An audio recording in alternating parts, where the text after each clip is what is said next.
Hi everyone, I'm Mom and welcome to Momda's Life Handmade. Today I have for you 5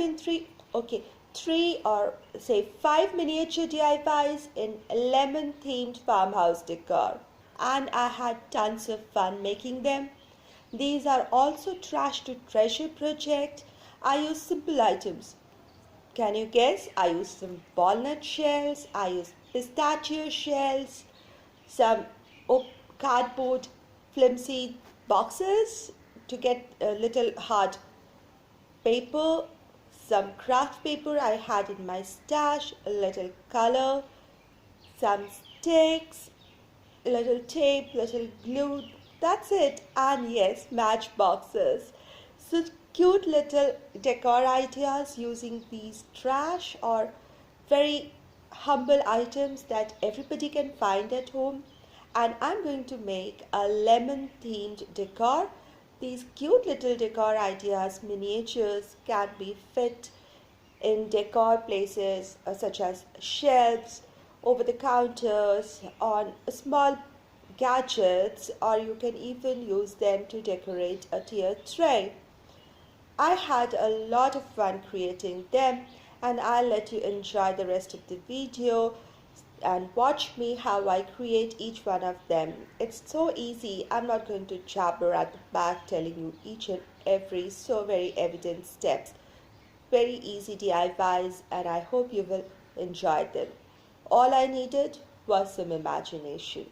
My today's video is part of the Minis challenge that is hosted by Corey from the channel Crafted by Corey, and I'm going to put a link to her channel and to the playlist in my description box. A lot of thanks to my old subscribers, old friends who support my channel, and if you're new here, a warm welcome. Look around. My channel is about doing lots of crafts, DIYs, trash to treasures, high-end tubes, our projects, everything related to home within budget. And if you love such content, please consider subscribing.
I had a lot of fun creating this miniature DIYs in lemon theme, great for spring and summer decor. If you love this DIY today, please give this video a thumbs up, share this video, put down your comments. I really thank you for your time and appreciation and support. I'll see you soon with another DIY. Until then, stay positive, be creative and be happy.